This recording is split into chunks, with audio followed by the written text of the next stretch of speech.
Catalina, bienvenida. Gracias. ¿Bien? Bien. Haciendo camino. Contanos antes que nada cómo es el camino que te llevó a Haciendo Camino. ¿Qué camino hiciste para llegar ahí? Bueno, te cuento. Cuando tenía 21 años, yo me fui con una fundación, con otra fundación, como voluntaria en Iatuya, Santiago del Estero. Y ahí llegamos a una escuela donde veníamos, éramos estudiantes de psicopedagogía que veníamos a elegir chicos para estudiar en la universidad, para becarlos. Y la directora de la escuela, cuando llegamos, ya nos dijo, nosotros no necesitamos acá que vengan a hacer esto. Lo que ustedes van a hacer va a ser elegir a los mejores promedios, van a elegir a los destacados y se los van a llevar a estudiar en otro lado, y en realidad nosotros necesitamos psicopedagogas que vengan a atender a los que no van a ser seleccionados, a los que no van a elegir porque son los peores promedios, no los mejores promedios. Necesitamos una psicopedagoga que venga y que se quede. Yo estaba terminando la carrera, no estaba recibida todavía, y le dije, bueno, yo termino a fin de año y en marzo puedo venir y quedarme. Así que volví ese fin de semana a mi casa y dije, el año que viene me voy a hacer una experiencia de voluntariado en una escuela en Aniatuya. Y así llegué en realidad a trabajar en Aniatuya, a conocer la pobreza, ¿no? Discúlpame, pero no te creo. Es decir, contado así es imposible. Ah, bueno, yo me vengo el año que viene y dejo mi vida en Buenos Aires y me vengo a Aniatuya y me quedo. Pues es que yo ¿Algo habrá pasado por adentro tuyo o estaría pasando para que tomes esa decisión? Puede ser, pero lo sentí como un llamado y como que tenía sentido. Yo dije, lo que yo estoy haciendo en Buenos Aires, renuncio mañana y lo hace cualquiera. Y acá esta señora está diciendo que hace falta una psicopedagoga que en ese momento no había en Aniatuya, y yo puedo venir a hacer algo que por ahí hace la diferencia. Y creo que ahí marcó un cambio en mi vida también, porque yo sabía que había pobreza. De hecho, mi colegio me llevaba a misionar y hacíamos actividades sociales, pero es muy distinto conocerlo, saberlo de lejos, que convivir en esa realidad todos los días y ponerle cara a la pobreza, ¿no? ¿Qué es lo distinto? Digamos, ¿qué le puede contar a alguien que vive esa situación tan de cerca como la veis vos a quien la supone? Mira, una de las tareas principales que tenía en la escuela esa era visitar a los chicos que dejaban de asistir a la escuela porque faltaban mucho, y ir a ver qué les pasaba. Me encontraba con chicos que habían dejado de ir a la escuela porque no tenían zapatillas, además de tener que transitar caminos que para llegar a visitar a la familia ya era todo un desafío. Me encontraba con chiquitas de 11 años que habían dejado la escuela porque estaban embarazadas, otros que habían dejado porque tenían que cuidar a sus hermanos para que la mamá pueda trabajar. En una visita concretamente me encontré con una madre que estaba con una bebita desnutrida. Bueno, me contaba que no podía, que estaba con la bebita, que no podía llevar a su otra hija a la escuela. Y yo la veía muy desnutrida, no tenía idea de desnutrición porque no estaba metida para nada en el tema. Y ella me empezó a contar, bueno, que la bebita pesaba, no sé, 2 kilos y tenía creo que 3 meses. Y bueno, me empieza a contar que le daba una leche que le habían dado en el hospital, una leche maternizada. Y cuando le pido que me muestre la leche, me dice, no, le tengo que dar la leche diluida, no sé, 3 cucharadas en una mamadera de agua. Cuando me muestra la leche que le daba leche líquida diluida en agua, o sea que le daba agua. Y a las 2 semanas esa bebita se murió. Y para mí fue muy fuerte porque fue entender, bueno, que era un problema como de vida o muerte, entender que yo había estado en contacto con esa persona y que no había tomado como conciencia de la situación. Y bueno, empecé a conocer de a poquito. También vivía en un lugar donde no había agua, muchos días faltaba el agua, no había agua para los baños, éramos 50 personas conviviendo, y empecé a sentir que no me merecía las oportunidades que yo había tenido en el contexto en que me había criado, si no era capaz de luchar para que otros también las tuvieran y de transformar mis oportunidades en oportunidades para otros. Y ahí me fui comprometiendo y decidí quedarme, ¿no? ¿Cuál es el paso entre esa opción individual, muy radical, muy radicalizada, y la organización? ¿Cómo es que pensaste, bueno, acá no me alcanza con mi cuerpo solamente y mi vocación? Ahí mismo fue cuando dije, bueno, cuando me planteé esto de no me merezco estas oportunidades, dije, yo puedo ser un puente entre la realidad de donde vengo yo, de mi familia, de mi origen, y esta realidad en ese momento de Aniatuya. Y mandé un mail, era el inicio de me estoy hablando hace 16 años, fui a un ciber, mandé un mail donde dije, bueno, estoy viviendo en Aniatuya, quiero hacer un proyecto, quiero ayudar a familias de acá. ¿Quién está para poner, no sé cuánto era, tanta plata por mes para ayudar a una familia? Y empezaron a contestar amigos, familiares, tenía 21 años, o sea, mis amigas y los padres de mis amigas. Y bueno, y así surgió el primer proyectito. Yo dije, bueno, quiero armar un grupo que se compromete, que viaje una vez por mes. Varios de esos primeros padrinos empezaron a viajar y se armó el primer grupito que no soñaba con ser una gran organización, sino con ayudar concretamente a algunas familias Pero bueno, fue creciendo y la gente se fue comprometiendo y viendo que lo que hacíamos estaba bueno y bueno, después surgió como una organización mucho más grande. ¿Y cómo es esa organización y qué hacen? Bueno, somos una ONG que trabaja en el norte argentino, sobre todo en Santiago y en Chaco, un poquito en Salta. Lo que hacemos principalmente es promover el desarrollo integral de chicos que nacen en contextos vulnerables y acompañar y educar a sus madres. Tenemos talleres educativos que tienen que ver con cómo alimentar a su hijo, cómo estimularlo, cómo administrar la economía doméstica, bueno, un montón de temáticas de los talleres de educación para la salud y por otro lado talleres de oficios buscando generar emprendimientos para que puedan generar ingresos, esas mismas madres generar ingresos para mejorar la calidad de vida de sus familias. Hoy tenemos 12 centros en distintas localidades y además de esos 12 centros atendemos de manera itinerante otras 15 comunidades rurales. Se me ocurren muchas cosas para preguntarte. La primera es, ¿hasta dónde tenés sensación de éxito y de fracaso en lo que haces? Frente a tanta dificultad. Uno está mirando, por ejemplo, esa casita que estamos mirando ahora y uno dice, ¿cómo se llega de eso a una vivienda digna? Es un camino, digamos, hay que hacer mucho camino. Vos sabés que el camino más importante de los que nosotros transitamos es el de generar un vínculo entre esa madre y ese hijo que nosotros atendemos. El que llega al centro siempre es un chiquito que viene o desnutrido o con una situación de mucho riesgo social y muchas veces hay una desconexión entre esa madre y las necesidades de ese hijo. Nuestro primer éxito es cuando logramos esa conexión, que la mamá empiece a darse cuenta de lo que ese hijo necesita y a darse cuenta de que ella puede cambiar el presente y el futuro de ese hijo. Y se trabaja mucho con la mamá, desde darle afecto a la mamá y hacerla sentir querida, porque muchas de esas mamás vienen de situaciones de mucha violencia, de mucho maltrato en su infancia y en su vida actual, ¿no?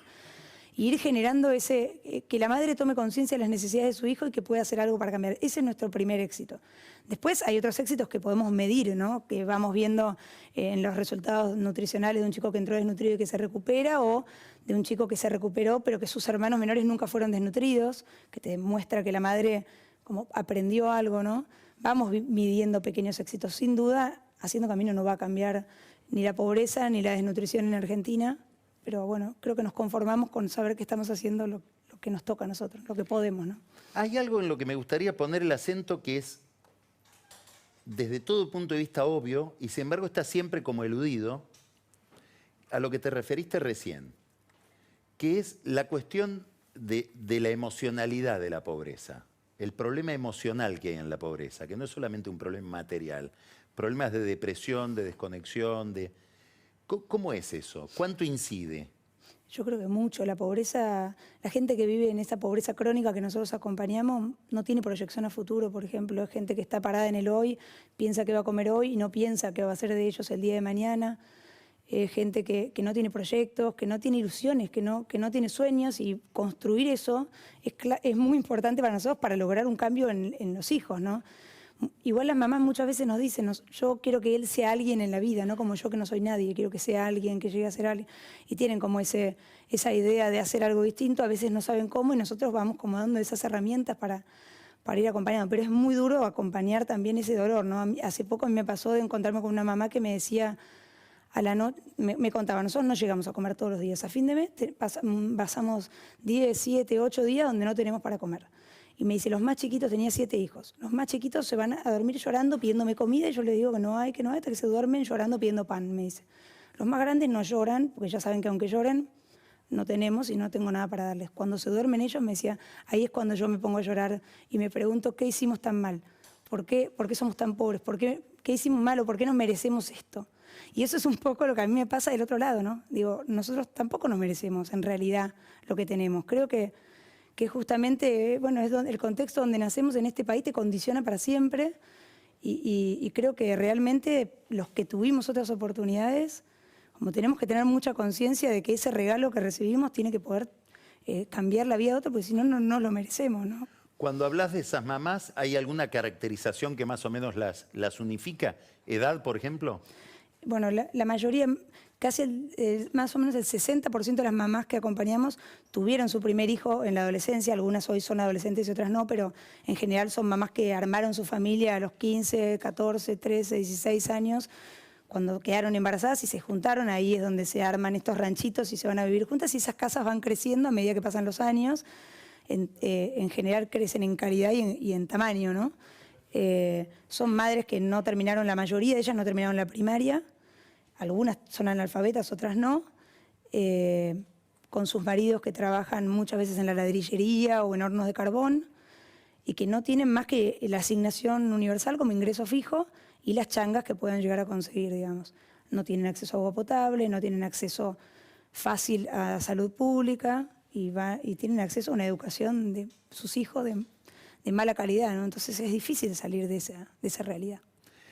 Cuando uno mira cómo se formaron las denominadas villas de emergencia en el conurbano, en los grandes conurbanos del país, los denominados barrios populares, y compara, ahí se entiende claro cómo es un salto de calidad enorme del que viene de vivir en situaciones como esta cuando viene a la ciudad.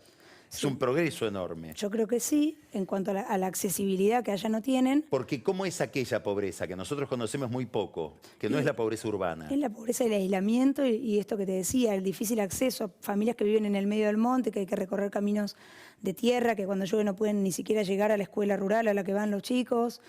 Y que, bueno, para ir a la salud pública tienen que por ahí hacer algunas horas en sulky o en bicicleta, o si tienen una moto, para llegar a un pueblo donde después se toman un tráfico, un colectivo para llegar a una ciudad más grande. Todo es muy difícil. Bueno, el agua muchas veces la van a buscar a algún canal que tienen cerca, o algunos al río, o algunas veces la municipalidad, en las que viven más cerca de la parte urbana, la municipalidad por ahí les da acceso al agua. Entonces es una pobreza que vive muy aislada, pero también que no tiene contacto con lo que le falta, que yo creo que esa es la diferencia, ¿no? Con la pobreza de acá, de las villas, que es gente que tiene contacto con todo lo que no tiene, ¿no? Allá la gente no sabe lo que le falta y tampoco conoce muy bien cuáles son sus derechos como para reclamar por esos derechos. Por eso yo ahí siento la responsabilidad de decir, nosotros tenemos que ser la voz de esta gente y nosotros tenemos que exigir lo que ellos merecen porque... o lo que se garanticen sus derechos, porque ellos no los conocen. Y si ahora, no los conoces es como si no tuvieras un derecho. En estos que estás diciendo, acabas de dar un paso, que ya no es la asistencia o la ayuda o el compromiso con esta situación, ya lo que acabas de decir es técnicamente política, ¿no? Sí, yo creo que sí, que nosotros tenemos que exigir. Cuando girás la cabeza y mirás al Estado, mirás a los gobernantes, mirás la política... ¿Qué reflexiones te aparecen en conexión con estos problemas? Mira, yo sé muy poco de política, pero sí creo que evidentemente nosotros estamos viendo los resultados de políticas que no funcionaron bien o que no se ejecutaron correctamente o que no tuvieron también continuidad, ¿no? Acá cambia el gobierno y empezamos con una política nueva y entonces volvemos a empezar, volvemos a aprender, volvemos a cometer errores, a entender cómo tiene que funcionar y ahí cambia el gobierno y empezamos de vuelta. Creo que falta continuidad, que falta consenso. En primera infancia no puede haber diferencias. Todos tendríamos que querer lo mismo y la política debería ser una política de Estado que trascienda cualquier gobierno y no es así. Pero igual yo sigo pensando que no es solamente culpa de los políticos, como que no nos podemos quedar, si nos quedamos pensando que es culpa de los políticos y si no hacemos nada, no cambiamos nada. Y nosotros en Haciendo Camino podemos ver que cuando queremos cambiar algo lo podemos cambiar. Entonces creo que por un lado los políticos tendrán su responsabilidad y por otro lado nosotros como ciudadanos tenemos la responsabilidad de hacer lo que está a nuestro alcance o al menos de exigir que hagan lo que deberían hacer, ¿no? Al comienzo de todo contaste algo que a mí me resultó muy interesante, que es iban a ofrecer algo y esa maestra te dijo, no, es que eso no es lo que nosotros necesitamos otra cosa. ¿Hasta dónde se da ese malentendido? Bueno, yo creo que pasa mucho, que muchas veces desde afuera las organizaciones, desde afuera de una realidad, ni siquiera desde lejos, ¿no? Creemos que sabemos cuál es la solución para el problema que tiene el otro y en realidad para entender el problema hay que escuchar mucho al otro y hay que estar cerca y hay que convivir y hay que compartir esa realidad. Eso fue un poco lo que me llevó a mí a decir, me quedo acá. Si quiero ayudar a esta realidad tengo que entenderla y tengo que vivir acá para poder planificar la ayuda y escuchar mucho a la gente. Creo que eso es lo más importante. Nosotros tratamos de planificar nuestros programas siempre escuchando lo que las mamás nos dicen que necesitan, ¿no? Y a veces uno va un poco con lo que ellos plantean, un poco con lo que nosotros planteamos, tratando de buscar un camino común donde nosotros hay cosas que consideramos que son fundamentales. Por ejemplo, en un momento me acuerdo que a una mamá le fuimos a dar un resultado de un análisis de Chagas de una bebita que habíamos encontrado en una cuna llena de vinchucas. Le damos el resultado, vamos felices con el resultado, decirle que había dado negativo la bebita y la madre desilusionada diciéndome que ella quería que le dé positivo. Nosotros no entendíamos y ella me dice, sí, el Chagas es algo que por ahí le genera alguna consecuencia muy a largo plazo, pero mis hijos no tienen para comer hoy. Yo necesito hoy una pensión. Tengo 3 hijos que no tienen para comer y la pensión a mí, por Echaga, me servía para darles de comer. Entonces, a veces es como una visión tan distinta que uno primero tiende a juzgarla y después cuando conoces decís, bueno, hay que entender qué es lo que ellos necesitan, que hoy es darle de comer al hijo, porque el pobre no piensa a largo plazo. Hoy el chico tiene hambre, hoy le quiero dar de comer, y si la vinchuca a largo plazo le genera un problema en el corazón, y bueno, no sé qué hace si llega a ese momento. Hay algo muy interesante, que es que todo esto que vos estás haciendo no tiene solamente que ver con tu vocación individual en relación con, vamos a poner con esta agenda, sino que a partir de esta agenda vos medio armaste una familia. Sí. Me gustaría que cuentes un poco eso.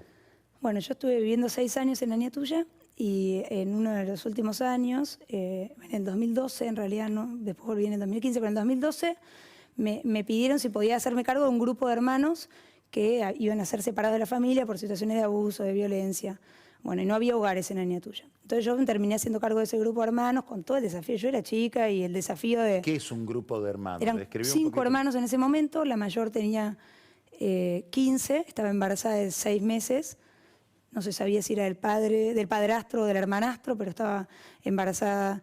Ellos estaban todos a cargo de un padre que se denuncia y va preso por situaciones de violencia y de abuso. Y bueno, el más chico tenía 8, la más grande tenía 15. Y bueno, las maestras habían denunciado. Entonces, bueno, yo terminé haciéndome cargo de ese grupo donde al principio había que vivía situaciones donde escondían, por ejemplo, un poco de puré abajo de la almohada por miedo a no tener para comer al día siguiente, o el miedo a bañarse, no saber usar un inodoro, enseñarles cómo usar una ducha, un montón de cosas que venían de un contexto súper vulnerable. Me hice cargo de ese grupo y un día me acuerdo que vuelvo a la casa y me dicen, están diciendo en la radio que van a venir 2 chiquitas más. Yo dije, ¿qué? No, sí, que hay 2 chiquitas más. ¿Dónde era físicamente? En Añatuya, en una casita que me había prestado el obispado de Añatuya. Yo digo, no, acá no va a venir nadie más. Me dicen, sí, porque, bueno, parece que el papá mató a la mamá y las chicas no tienen a dónde ir. Habían estado con unos tíos que las maltrataban y ahora van a venir acá. Yo llamo a la defensora y le digo, ¿qué están diciendo en la radio? Los chicos me contaron a mí. No, están en la comisaría, el menor y la mujer, qué sé yo. Bueno, yo le digo, mira, yo estoy llevando a los chicos a la plaza ahora, si querés las levanto y las llevo, pero acá no pueden venir. Bueno, la fui a buscar, las chiquitas estaban rapadas, el tío les arrancaba, una de ellas le arrancaba los pelos, en un colchón sin funda en la comisaría, el menor y la mujer. Cuando las vi, tenían 3 y 5 años, dije, la llamé a la defensora y dije, ¿qué va a pasar? Estamos buscando a alguien en la familia. Bueno, yo me puedo quedar con ellas hasta que los resuelvan. Y así fui sumando hasta que llegué a tener, bueno, la más grande, la que tuvo el bebé, después se fue con una hermana mayor, después vino otra más chiquita, y bueno, ahí empecé a tener varios chicos a cargo mío. Cuando decidí volver con Jorge, que hoy es mi marido, a vivir a Buenos Aires, bueno, a él le planteé, bueno, yo a los chicos no los voy a dejar, porque es como volver a abandonarlos, volver a traicionarlos. Ellos en ese momento no éramos como una familia, pero estaban a mi cargo y por ahí las más chiquitas sí me consideraban como una madre. Entonces yo le dije, sí, vengo con los chicos. Y Jorge me dijo, bueno, que vengan. Y así empezó nuestra familia, que después también tuvimos, Jorge ya tenía una hija, después tuvimos 3 chicos más y hoy tenemos una familia. ¿Cuántos tienen? Hoy son 11. Muy ensamblado. ¿Y Jorge a qué se dedica? Bueno, Jorge estuvo acá, él es médico y tiene también, bueno, una fundación que se llama Cuerpo y Alma. El doctor Jorge Deal. Jorge Deal, que hace en salud en comunidades rurales, bueno, y trabaja acá también en la parte privada en el Otamendi. Pero en aquella actividad me interesa, ¿cómo es una familia que está dedicada, digamos, tiene mucho de su atención, de su tiempo, de su voluntad puesto en estas tareas, los dos, sí, más los chicos? Vamos a ver si los chicos el día de mañana toman este camino o eligen otro, pero bueno, hoy en día los dos trabajamos, tratamos de darles el mejor ejemplo que podemos a los chicos y los chicos más grandes, los santiagueños, muchas veces han vuelto también como voluntarios en Haciendo Camino, queriendo ayudar y sorprendiéndose también de la misma realidad en la que vivían, diciéndome, no sé, veía a los chicos en patas y me hacía acordar a mí, o no, era el mediodía y nadie iba a comer y me hacía acordar a mi infancia, como volver a vivirlo desde otro lugar, con los más chiquitos, con los porteños, digamos, que nacieron acá. También yo trato de llevarlos muchísimo y que conozcan otra realidad y que no se queden como criados solamente acá. Y por un lado se integran de una manera increíble. Van a ver una ladrillería y después ven un ladrillo y te dicen qué trabajo hay atrás de este ladrillo. Y como tratando de enseñarles a que vean la riqueza y no solo la pobreza, sino que vean lo que pueden aprender. Pero también son los que te sacan del acostumbramiento, ¿no? Yo ya voy a una familia, a un ranchito y estoy acostumbrada a verlo. Los chicos no, entran y me dicen, ¿por qué están en patas? ¿Por qué no tienen baño? ¿Por qué hay una sola cama si son tantos? ¿Dónde van a dormir? ¿Por qué no hay puertas? Es como que también los chicos te hacen volver a tomar conciencia y no te permiten acostumbrarte a una realidad en la que no nos tendríamos que acostumbrar, ¿no? ¿Cuántos chicos asistieron ustedes desde la fundación? Más o menos desde... Desde que empezamos, 22.000 familias, 22.000 y pico de familias han pasado por programas Haciendo Camino.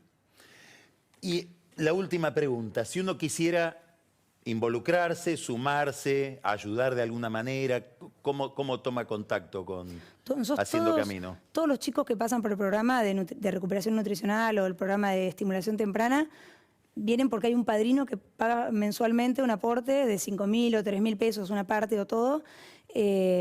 El programa sale 5.000 pesos mensuales, entonces hay un padrino que aporta esa plata y todos los meses ese chico puede hacer el tratamiento. Hoy tenemos chicos en lista de espera que para entrar al tratamiento necesitamos generar o conseguir nuevos padrinos que acompañen ese tratamiento. Así que la mejor forma de ayudar es o difundir, gracias por ayudarnos a difundir, o bueno, ser padrinos, digamos, de uno de estos chicos y pagar durante un año ese tratamiento. Y si alguien de ahora quisiera poner mensualmente esos 5.000 pesos, la página de Haciendo Camino es haciendocamino.org.ar.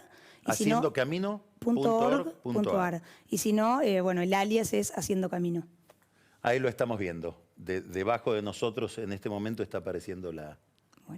Bueno, Catalina, muchísimas gracias. Gracias a vos. Lindísima historia. Por invitarme. Y fuerza. Gracias. Ojalá que sirva de algo esta entrevista. Sí, siempre sirve. En los términos en que estamos hablando, de que haya muchos padrinos. Dale, gracias.